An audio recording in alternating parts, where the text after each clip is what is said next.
আশা করি তোরা বায়োলজির সাজেস্টিভ ভিডিওটা দেখেছিস, স্ট্র্যাটেজি ভিডিওটা দেখেছিস, যেটা স্যারের চ্যানেলে স্যার আগে পোস্ট করেছেন। তো আমাকে আশা করি তোরা চিনিস, আমি বায়ো ইউজার দেবাংশু স্যার চ্যানেলের দেবাংশু স্যার।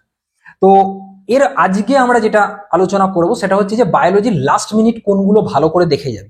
দেখ, আমি জানি ম্যাক্সিমাম স্টুডেন্টদের তোদের কিন্তু ফিজিক্স আশানুরূপ হয়নি। তাহলে ফিজিক্স যেহেতু আশানুরূপ হয়নি, বায়োলজিটাকে একদম আমাদেরকে মানে জোর দিতেই হবে যে এনিহাও আমাদেরকে বায়োলজিতে 35-এ 35 বা অ্যাটলিস্ট 33 অ্যাবাভ আমাদেরকে, বা 32 অ্যাবাভ আমাদেরকে এনিহাও স্কোর করতে হবে। পৃথিবী উল্টে গেল, আমার যেন 30-32 এর কমে না নাম্বার আসে, ঠিক নাহলে কিন্তু অনেক পরীক্ষা আছে পরবর্তীকালে কিন্তু দিতে পর্যন্ত পারবি না বা দিতে সমস্যা হবে।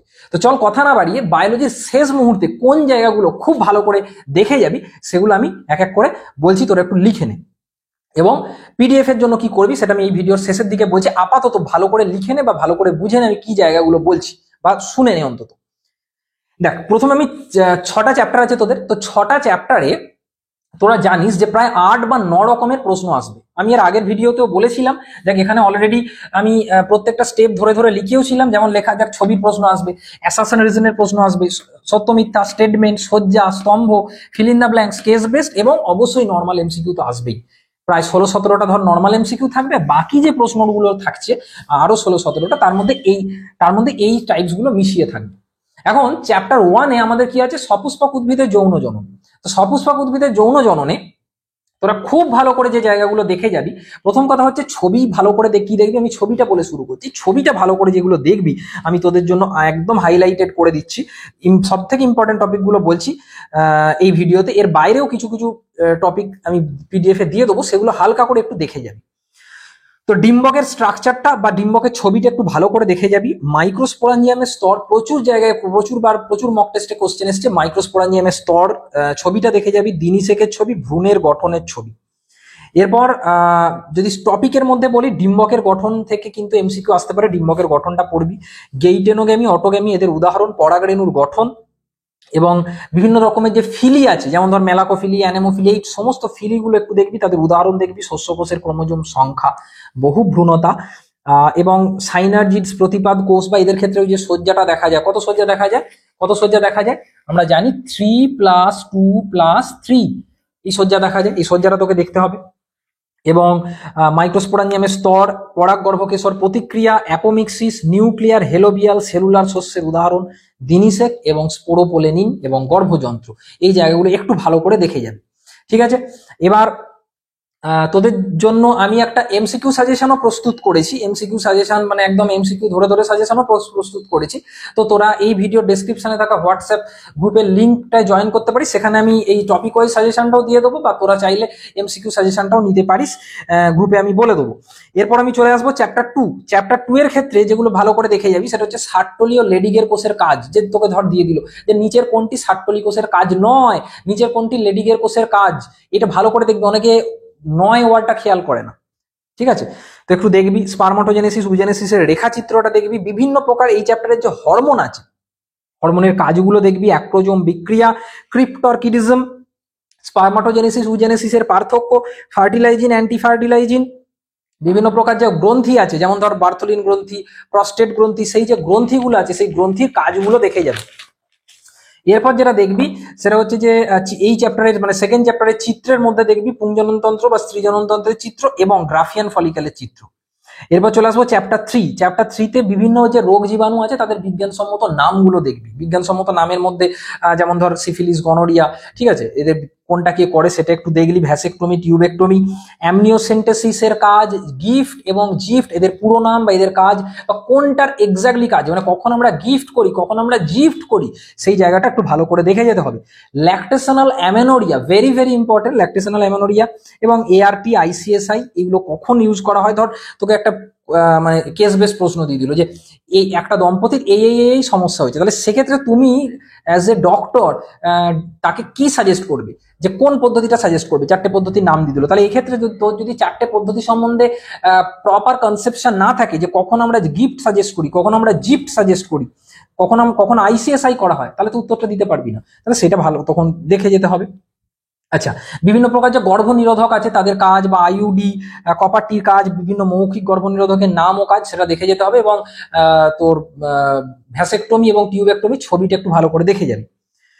এবার চ্যাপ্টার 4 যেটা হচ্ছে আমাদের জেনেটিক্স, বংশগতি। তো সেক্ষেত্রে থেকে খুব ভালো করে দেখে যাবি যে বিভিন্ন প্রকার যে অনুপাতগুলো আছে খুব ভালো করে দেখে যাবি, টেস্ট ক্রসের অনুপাত, ব্যাকক্রসের অনুপাত, মাল্টিপল অ্যালিল, সহপ্রকটতা, বিভিন্ন এই যে রোগগুলো আছে মানে তোর হচ্ছে down syndrome, Turner syndrome, Klinefelter syndrome, এদের কোনটার কি ক্যারিওটাইপ, ঠিক আছে, কোনটা X0 লিখি, কোনটায় আমরা 2n+1, এইগুলো কোনটা কখন লিখি সেগুলো একটু ভালো করে দেখে যেতে হবে। অঙ্ক একটা ছোট অঙ্ক আসতে পারে মাধ্যমিক লেভেলে যেমন পড়তো ওই টাইপেরই একটা অঙ্ক হয়তো দিয়ে দিল, ধর হিমোফিলিয়া থেকে একটা বাবা স্বাভাবিক কি মা বর্ণান্ধ, বা এরকম কিছু একটা দিয়ে বর্ণান্ধতার অঙ্ক বা হিমোফিলিয়ার অঙ্ক এরকম একটা দিয়ে দিল, দেখে যেতে পারিস। যেমন ধর আমি একটা অঙ্ক বলছি, একজন স্বাভাবিক মহিলা যার পিতা বর্ণান্ধ, তিনি একজন বর্ণান্ধ ব্যক্তিকে বিবাহ করলেন, এদের কন্যাদের বর্ণান্ধ হওয়ার সম্ভাবনা কিরূপ? সিম্পল প্রশ্ন, যে তোকে 4টে পার্সেন্টেজ দিয়ে দেবে। তো এই ধরনের প্রশ্ন সলভ করার জন্য তোকে কিন্তু রেডি থাকতেই হবে এনি হাউ। বিভিন্ন শর্ট কোশ্চেন, ধর তোকে দিল ক্যাপিটাল আর স্মল আর, ক্যাপিটাল ওয়াই স্মল ওয়াই, এখান থেকে তুমি ক প্রকার গ্যামেট পাবে। তো এগুলো 2n এই সূত্র ধরে তুই পারবি আশা করি। এবং অবশ্যই ছেলে মেয়েদের যেটা অনেকেই ভয় খাচ্ছে কিন্তু প্রশ্ন আসার প্রবল চান্স, সেটা হচ্ছে পেডিগ্রি বিশ্লেষণ। তো পেডিগ্রি বিশ্লেষণটা কিভাবে করবি সেটা অবশ্যই তোকে দেখে যেতে হবে। এবং প্রোটানোপিয়া এবং লিঙ্কেজ এইটা একটু ভালো করে দেখবি। চ্যাপ্টার 4 থেকে সেভাবে ছবি আসার চান্স নেই আমার ধারণা।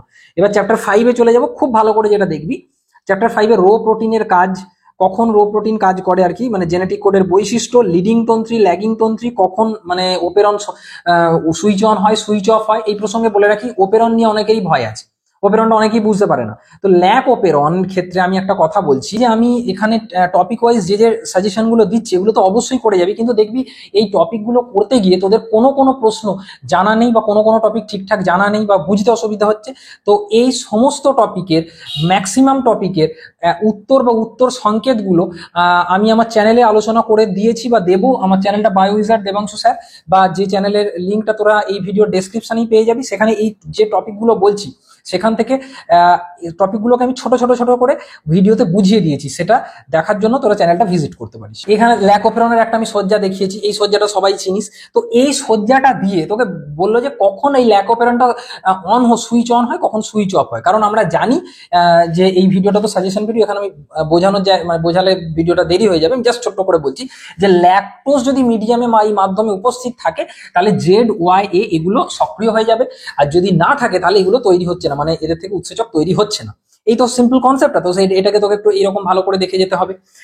তার সাথে হচ্ছে ডিএনএ, তোকে কোন একটা ডিএনএ সজ্জা দিয়ে দিল, সেখান থেকে তোকে আরএনএ সজ্জা নির্ণয় করতে হবে।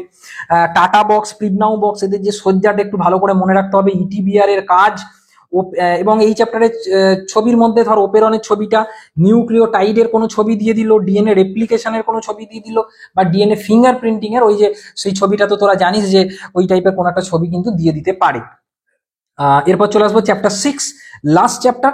তো লাস্ট চ্যাপ্টারে যেগুলো খুব ভালো করে দেখবি, কোয়াসারভেট, মাইক্রোস্ফিয়ার, হার্ডি-উইনবার্গের সূত্র, খুব ভালো একটা প্রশ্ন দেওয়া আছে। ধর তোকে একটা বলে দিল যে হার্ডি-উইনবার্গের সূত্রে কে হেটেরোজাইগোটকে নির্দেশ করে, তোকে এরকম অপশন দিল P² Q², 2PQ আর ধর Q², এই ধরনের প্রশ্ন কিন্তু আর একটা হচ্ছে ধর PQ। তো এই ধরনের প্রশ্নে কি হবে আশা করি জানিস, 2PQ-টা উত্তর হবে। এইগুলো যেন ভালো করে প্র্যাকটিস করা থাকে। মানুষের বিবর্তনের যে রেখাচিত্র আছে সেটা ভালো করে দেখে যাবি। মানুষের বিবর্তনের রেখাচিত্র থেকে প্রচুর জায়গায় কোশ্চেন কিন্তু পড়েছে বিভিন্ন মক টেস্ট পেপারে, এবং তোদের আসার চান্স প্রবল। যেমন মনের যদি রাখতে অসুবিধা হয়, আমি একটা ট্রিক শিখিয়ে দিচ্ছি। Doctor Ahin is a cardio surgeon. Doctor Ahin is a cardio surgeon. দেখ খুব সুন্দর, মানে এটা জীবনে তুই ভুলবি না। এই একটা ছোট্ট লাইন লিখলাম, দেখ ডি মানে Dryopithecus, Ramapithecus, Australopithecus, Homo habilis, Homo erectus, Neanderthal. ইজার এটা কিছু নয়, এটা মেলানোর জন্য, এটা হচ্ছে ক্রোম্যাগনন, আর এটা হচ্ছে হোমো সেপিয়েন্স। দেখ পর সাজানো আছে, আর জীবনে তুই ভুলবি না, ঠিক আছে? তাহলে এটাকে ভালো করে এইরকম যে সজ্জাক্রম গুলো আছে, শুক্রাণুর গতিপথ, ঠিক আছে, বা স্তনদুগ্ধ ক্ষরণের গতিপথ, সেটা তোকে করে যেতে হবে। এরপর চলে আসবো এই চ্যাপ্টারেরই স্টেবিলাইজিং বা ডিরেকশনাল যে সিলেকশন আছে, সেটা তাদের ছবিটা, মিলারুরের পরীক্ষার গ্যাসের অনুপাত, বিভিন্ন এই তারপরে ধর জেনেটিক ড্রিফট, বায়োজেনেটিক তত্ত্ব, এবং ছবির মধ্যে যেটা বললাম যে স্টেবিলাইজিং বা ডিরেকশনাল সিলেকশন, এদের যে গ্রাফগুলো, এদের গ্রাফগুলো অবশ্যই দেখে যেতে হবে। তাহলে এই হলো মোটামুটি বলতে পারিস যে আমি একদম তোদের একদম টোটাল এই যে বড় সিলেবাস সেখান থেকে একদম আমি জিস্ট করে বলে দিলাম যে কোন টপিকগুলো তুই কোনোভাবেই বাদ দিতে পারবি না। তাহলে এইগুলো তোরা প্র্যাকটিস কর, এবং প্র্যাকটিস এর সাথে সাথে এর আগের ভিডিওতে যেমন স্ট্র্যাটেজি ভিডিওতে বলেছিলাম সেইভাবে এমসিকিউ গুলো তোকে প্র্যাকটিস করতে হবে। ওই ভিডিওটা কেউ না দেখে থাকলে একবার অবশ্যই দেখে নিবি। আর এর বাইরে এমসিকিউ রিলেটেড আমি কিছু একদম ইম্পর্টেন্ট এমসিকিউ রিলেটেড মানে বাছাই করা এমসিকিউ নিয়ে আমি কিছু ভিডিও দিয়েছি বা দেবো আমার চ্যানেলে, যার যে চ্যানেলের লিঙ্ক তোরা এই ভিডিও ডিসক্রিপশনে পাবি, সেটা তোরা অবশ্যই দেখে নিবি। আমার চ্যানেলটা ভিজিট করবি আর ওইখান থেকে ইম্পর্টেন্ট এমসিকিউ গুলো দেখে নিবি, আর এই ভিডিওর ডেসক্রিপশনে থাকা হোয়াটসঅ্যাপ গ্রুপে জয়েন করবি। তোদের পরীক্ষা খুব ভালো হোক। Thank you.